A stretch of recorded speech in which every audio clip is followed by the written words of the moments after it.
बड़ों को राम राम, छोटों को बहुत सारा प्यार।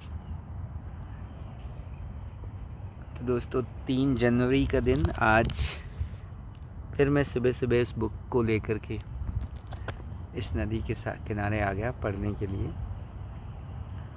और आगे जो मैंने पढ़ा है इस बुक में आप लोगों के साथ शेयर करता हूँ मैं।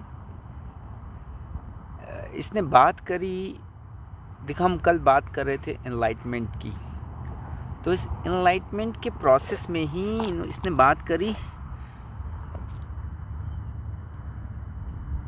ऑब्जर्विंग अ थिंकर। ये कहना चाहता है कि आपकी इस बॉडी के अंदर जो ये थिंकिंग प्रोसेस कर रहा है इसको ऑब्जर्व करें। मतलब कि आप अपने ब्रेन को देखें। ब्रेन को देखने से मतलब है कि उसमें किस तरह के थॉट्स आ रहे हैं, उनको देखें। तो यहाँ पे ऑथर कहना चाहता है कि देखो, ये जो हमने कहा कि आप इस थिंकर को ऑब्जर्व करें, इसका मतलब ये है कि आप अपने आप को अपने ब्रेन से डिस्टिंग्विश कर लेते हैं। सो सबसे पहला स्टेप है कि आप और आपका ब्रेन ये 2 अलग अलग एंटिटीज़ हैं। आप इस बात को समझें। जब आप इस ब्रेन में आने वाले थॉट्स को ऑब्जर्व करेंगे, इनको रोकने की या इनिशियली इनको चैनलाइज करने के एफर्ट्स ना करते हुए सिर्फ इनको देखें, इनको सिर्फ देखें किस तरह के थॉट्स आ रहे हैं। और बहुत लाइटली लें इनको, बहुत ज़्यादा सीरियस नहीं होना है। इनको अपनी आइडेंटिटी से कनेक्ट नहीं करना है। मीन्स ये एक इनिशियल एक्सरसाइज है कि अपनी आइडेंटिटी को अपने थॉट्स से सेपरेट करना। Your identity is not your thoughts. आपके जो थॉट्स हैं वो आपका ब्रेन जनरेट कर रहा है ना। वो जो उसके पास एक्सपीरियंसेस हैं उनके बेसिस पे वो जनरेट कर रहा है। तो आप उनसे अलग हैं। इसको समझने के लिए सबसे पहले आप इसको एक अलग एंटिटी की तरह देखना स्टार्ट करें। मतलब कि आप इस थिंकर को ऑब्जर्व करें और उसके बाद नेक्स्ट स्टेज पे आप ये समझें कि ये 2 जो एंटिटी हैं, you yourself and your brain, इनमें से कौन सी एंटिटी जो है वो सुपीरियर है। मतलब पोजीशन में कौन है। Either a brain is in your position या फिर आप ब्रेन के पोजीशन में हैं, है ना। अगर आप ब्रेन को अपने पोजीशन में लाते हैं तो इट मीन्स आप उसको एक टूल की तरह ट्रीट करेंगे। फिर सेकंड स्टेप होगा कि आप अपने आप को अगर समझें कि हाँ ये आपके पास एक टूल है, दैट्स द सेकंड स्टेज। फिर आप उसको यूज़ कर पाएंगे। और एक और बात जो मुझे बहुत अच्छी लगी, तो इसने बताया कि जब आप अपने ब्रेन को ऑब्जर्व करना स्टार्ट करेंगे तो देखेंगे कि ये जो ब्रेन है ना, 80 से 90% ऑफ टाइम ये जो चीज़ें सोच रहा होता है वो अननेसेसरी रैंडमली कुछ भी सोच रहा होता है। ये आप इसको डायरेक्शन नहीं दे रहे होते, ये रैंडमली कुछ भी सोच रहा होता है। और अनफॉर्चुनेटली जो ये सोच रहा होता है, जब आप उस तरह मूव करना स्टार्ट कर देते हैं तो आपका ब्रेन जो है वो डोमिनेट करता है आपके ऊपर। पर अगर आप ये बात समझेंगे कि ये आपके पास एक टूल है, और जब आप ये देखेंगे कि 80 से 90% टाइम ये अननेसेसरी कुछ भी सोच रहा है, हाँ नो डाउट जब आपको इसकी ज़रूरत है तो आप इसको यूज़ करते हैं।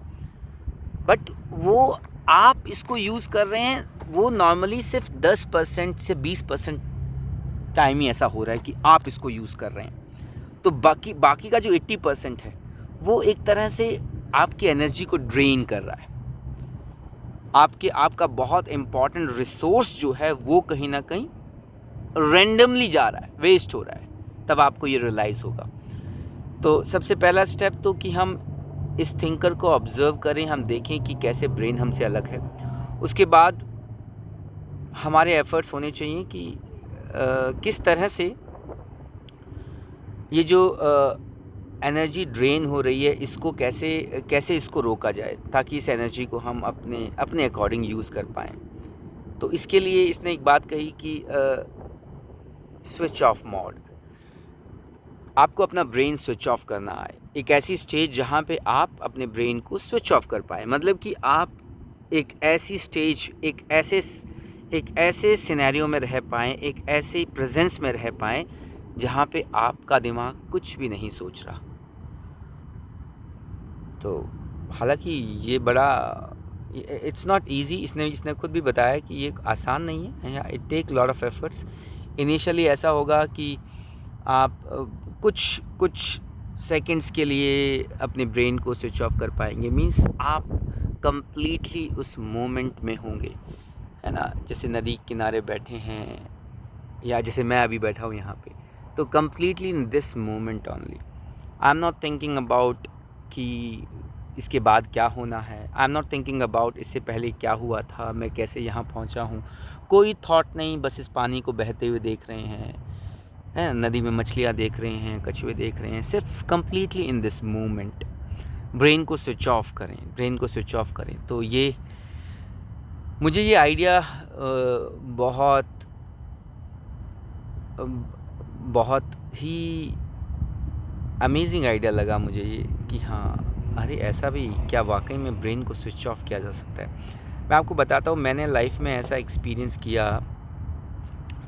कई बार ऐसा होता है कि जब रात को सोने के बाद जब सुबह आँख खुलती है ना, तो जब जैसे ही आँख खुली, जैसे ही नींद ख़त्म हुई, तो कुछ सेकंड के लिए, कई बार ऐसा होता है कि कुछ सेकंड के लिए हमारा दिमाग सोचता है हम कहाँ पे हैं,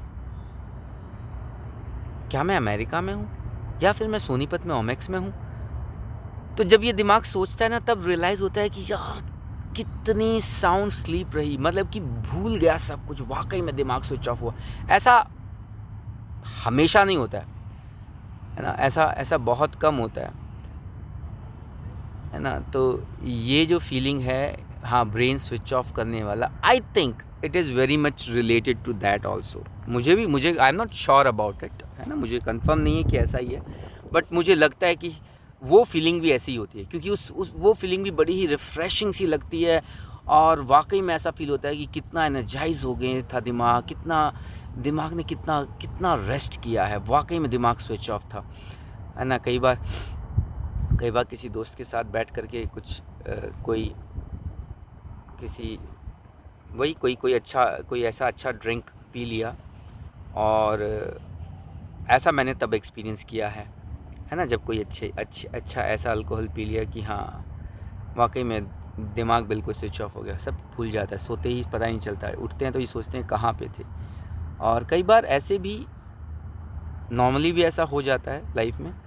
तो मैंने इस फीलिंग को उसके साथ रिलेट किया कि हाँ that is what switch off means. और अगर देखो अभी क्या है कि ये हम शायद आप लोगों ने भी कभी कभी इस तरह की एक्सपीरियंसेस किए होंगे, है ना। मैंने आपको भी एक एक्सपीरियंस बताया कि जब हम सो करके उठते हैं, अगर हमारा दिमाग एकदम से ये सोचता है कि उठते ही within a fraction of second वो ये सोचता है मैं कहाँ हूँ, और उसको सोचना पड़ता है, आँख खोल के देखता है वो, ओह मैं तो यहाँ हूँ, अमेरिका में हूँ, मैं इस अपार्टमेंट में हूँ मैं, ना। तो वो जो फीलिंग है, that is called switch off your brain.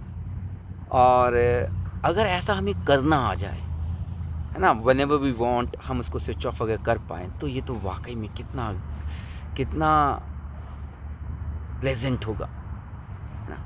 तो मुझे लगा वाकई में अगर ये चीज़ आ जाए तो शायद इस ब्रेन की, लेकिन अगर आप इस ब्रेन की, अभी फिर समझ में आता है कि हम इस ब्रेन की सिर्फ 10 to 20% एफिशिएंसी को ही यूज़ कर रहे हैं, अपनी एनर्जी का हम 10 to 20% ही अपने अकॉर्डिंग यूज़ कर रहे हैं, और 80% रैंडमली जा रहा है, किसी भी डायरेक्शन में जा रहा है।